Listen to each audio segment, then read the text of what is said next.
Welcome to this week's Parshas Vietze. As always, the Parsha videos are presented in conjunction with the Weiss Entertainment Network, 6:30 on your dial. Tune in for continuous program in the world of Torah.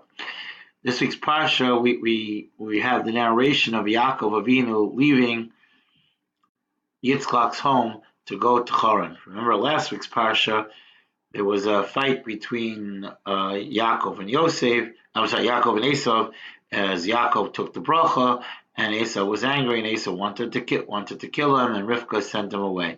And Rivka used the guise that he wants him to go to Haran to find a wife, so because she doesn't want him to marry the daughters of Canaan. Rashi makes an interesting comment on the following pasuk. It says, "Vayetza Yaakov mi Be'er Sheva vayelech Harana." Says Rashi, "Lama hizkir yitziyaso." Why does it have to say he left to say that he came? All it simply had to say is Vayelech Yaakov Harana. So Rashi tells us something very important. We see here a picture of a Rebbe, a Rosh Hashiva that people are escorting. He says, "El Magid sheyitzia Sadik min hamakom oisa rosam shazman shatzadik b'yer hu hoda hu ziva hu hadar." He says that when a tzaddik is in the city, there is an impression that's impacted on the whole city. The whole city feels the presence of the tzaddik. And when the tzaddik leaves the city, there's a void. There's something missing that's felt. We had a tzaddik in the city, and now that tzaddik is gone. As you see, they're escorting the Rebbe away because when they're in the airport, as it shows that the departure of the Rebbe from the city makes a difference, and there's a sense of that something is missing. Same thing with Yaakov. When Yaakov left Be'er Sheva, there was a sense that something was really missing from the city, and then Yaakov went to Haran. Chazal tell us that Yaakov tikein tefilas aris. That Chazal tell us that the tefillah of Mariv, Yaakov Avinu was the first to daven. And Rashi quotes a number of things on this pasuk. It says, "Vayifka b'makom." So to speak, he came and met the place. And Rashi quotes at the end of this Rashi, Rabbeinu Pershu Lashon Tefillah, that it's an expression of Tefillah. Because we know it says Kiva Shemesh, it was nighttime, and he had the dream. It says, so we know he went to sleep. So it says that Yaakov Avinu was the first to daven Mariv. The other thing that's noted here is Bamakom. So Rashi brings down that Yaakov came to Har Moriah, the same place as Akedat Yitzchak. So there are two points here. Number one, that he comes to Har Moriah, and the second, which is the place of Akedat Yitzchak, and later the place of the Beis Hamikdash. The second point is that Yaakov Avinu was the first to daven Mariv. So we know Yaakov had a dream. As you see, the ladder with the angels going up and down. He had a dream, and there was a sulam, a ladder that was going up, and it went all the way to the top. And the angels of Hashem were going up and down. A number of things come out of this dream. Number one, the angels going up represented angels that were going to protect him in Eretz Yisrael. The angels going down represented angels that will protect him outside of Eretz Yisrael. As we see at the end of the Parsha, when Yaakov comes back from Lavan, he meets at a place called Machanayim, and the angels switch. The angels that were protecting him outside of Eretz Yisrael leave, and then the angels that are protecting him in Eretz Yisrael come and join him. We find in the dream that Hashem promises Yaakov a number of things. Promises that he'll protect him, should Yishmor alav. Hashem Yivtiah lo es Eretz Yisrael. He promised that he'll give his children Eretz Yisrael.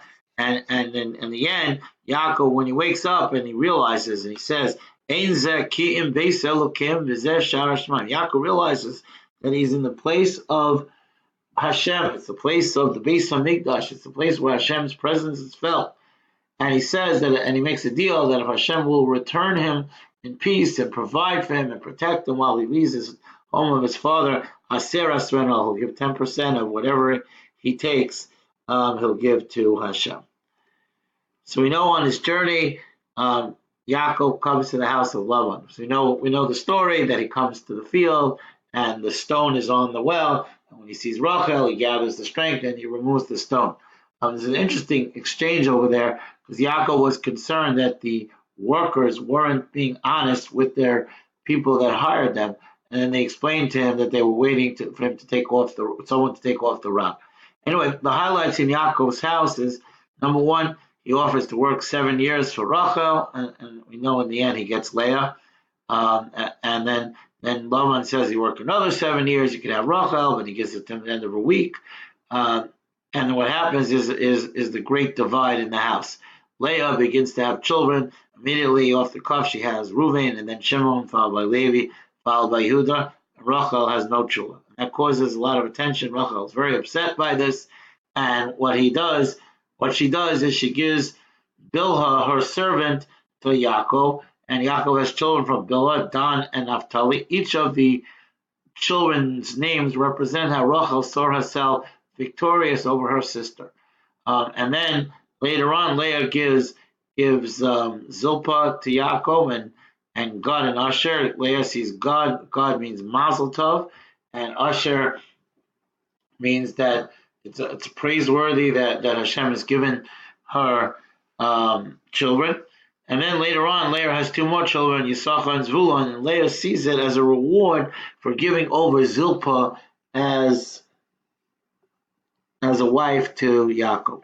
The Torah details us the story with Yaakov with the sheep and how Lavan many times changed his salary and kept changing. He made deals and then he undid the deals and he made deals again and then he continued to make deals. And then eventually Yaakov gets up and leaves, and after Hashem commanded him to go home, and he goes back to Eretz Yisrael. I mentioned on the previous slide that he goes to a place called Machanaim, which is the border, and we know Lavan pursues him, and then they make a deal called Gal-Aid or Yagar Sahadusa, and they promise not to invade each other's space, and Yaakov goes home. Interesting halacha learned from the end of the parsha is the halacha Tefilas Haderech. That when you travel out of city limits, you're supposed to say Tefilas Haderech, asking Hashem to protect you along the journey. Last note on the parsha is, of course, as you see in the picture, the birth of the Shvatim, except for Binyamin, who's born in next week's parsha. So number one, Leah has 6 of the first 6, Reuben, Shimon, Levi, Yehuda, Yisachar, and Zvulun, all belong to Leah.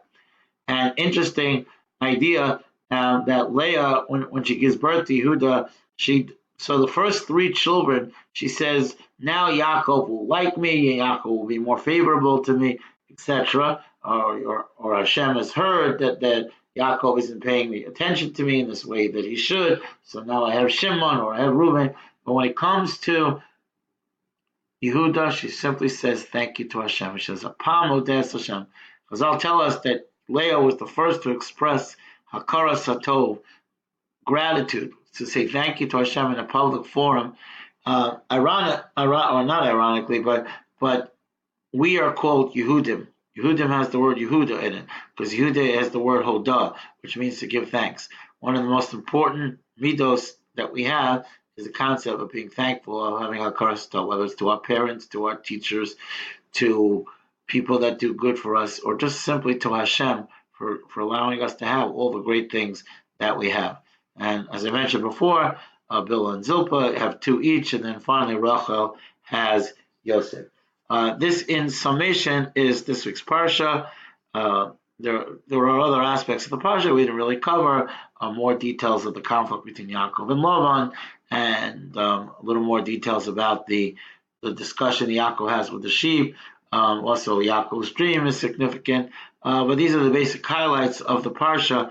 Mr. Hashem, next week we'll continue with Parshat Vayishlach. Have a good Shabbos and enjoy.